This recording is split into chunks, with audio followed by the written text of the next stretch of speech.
Vanakkam.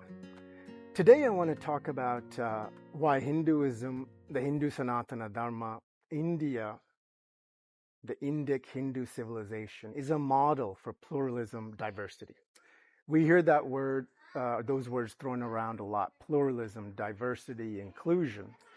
But when you think about it, all the ways that Hinduism or India or the Indic Hindu civilization is attacked, all the ways it's attacked is actually all the ways that it's so pluralistic, diverse, and inclusive. For example, once you move beyond the standard critiques and look in of caste, curry, cow, that's how India and Hindus are attacked. Caste bomb, curry bomb, cow bomb, right? So, all of these are distortions to belittle and destroy the confidence of the Hindus so they become slaves. Because if you really look at it, it's the opposite.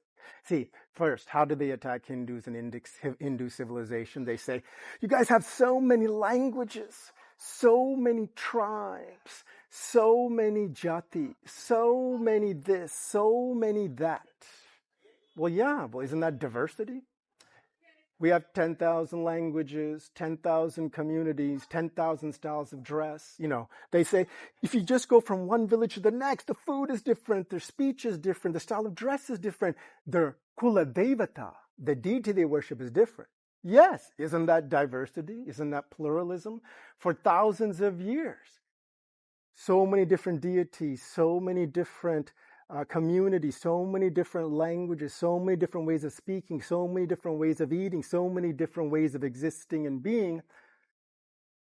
But the main lifestyle wasn't killing each other all the time. It was coexistence, peaceful coexistence. That's why all of those communities, all of those languages, all of those food traditions, all of those traditions of attire and cultural uniqueness still exist today. Whereas in other parts of the world, all of that diversity is gone. That's why it's become such an issue for them. So we're attacked for the thing that they're celebrating over there, which is diversity and inclusion and pluralistic ways of living and tradition. That's very interesting, isn't it?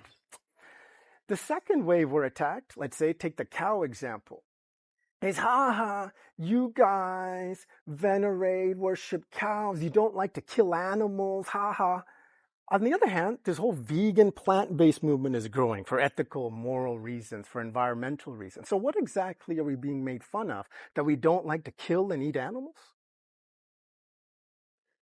Well, at the same time, veganism, plant-based movement, environmentalism is being celebrated. So you simply have to ask them, tell me why it's wrong not to kill an animal. Why is it wrong that I don't want to kill an animal? Doesn't make much sense, really. We're being made fun because we don't want to kill. So think about that. We're being made fun of because we want to minimize harm. That's the other way they attack you. Well, you eat food, you're killing plants, not killing animals. Listen, any child knows the difference between plucking a blade of grass and taking your favorite cat, dog, goat, or cow and stabbing it, right? All I'm saying is, non-veg people, meat eaters, do your thing, but don't make fun of us because we don't want to kill. I don't want to kill an animal. And as far as plant food, Shastra tells us that's pure life energy. And the plant itself, when we eat the fruit, which has seeds, the plant itself is giving us that fruit and the seeds. So we eat it, digest it, pass the seeds to create new life. Kill the cow and eat it, kill the horse and eat it, no more new life, is there? But forget the logic. The framework is simply we want to minimize harm to creatures. That's all. What's wrong with that? Nothing. So the ways they attack us are all stupid. Think about curry. Your food traditions, all of it is like this weird food, has these different medicinal spices. Well, they don't say medicinal, they just say spices, but each of our spices is a medicine according to the Bhagavad Shastra. And now some of them are coming out as superfoods, aren't they? Turmeric, for example, cumin, for example. So the Bhagavad Shastra, our kitchen manual from the Shastras, tells us about how all these spices that we use are medicines for our body. And even the way that our food is made, it's all for the point of view of digestion. See, before the encounter with the Indian tradition, the Hindu tradition, people didn't even understand the importance of digestion, although your parents and grandparents would always tell you how important digestion is. If you go on Netflix now, there's a documentary, something along the lines of the stomach or the gut, the first brain or second brain, something like that. The point of the documentary is the digestive system is actually the first brain. It sends signals to this brain and this brain reacts. How do we know this from our own experience? Have you ever heard of being hangry, hungry, and angry? What does that mean? Something's happening in your stomach, sending signals to your brain, which generates emotions, hangry. So digestion is the upstream variable. The brain is the downstream variable. So, my fellow Hindus, don't be criminally negligent. Wake up and realize all the ways they attack you are all the ways that actually make you special. You don't like to kill, you like to minimize harm. You look at food from the standpoint of digestion, not from the standpoint of what tastes good to the tongue. Because what tastes good to the tongue may not necessarily be what's good for your health and digestion. And yes, we're diverse. We have thousands of languages. We have thousands of traditions. We have thousands of deities. You have so many gods. You have 1 million gods. That's right. We do. And we love that diversity.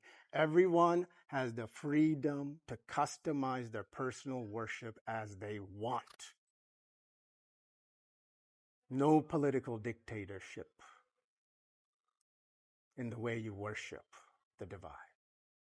So naturally, everybody's unique, so there will be infinite amount of unique traditions, infinite amount of gods, because the source, Bhagwan, Brahman, Paramashiva, Paramatma, infinite. So how can infinite not have infinite expressions across the infinite multiverse? We'll stop there. But Hinduism, the Indic civilization, is a model of pluralism, diversity, and inclusion. Don't let them confuse you.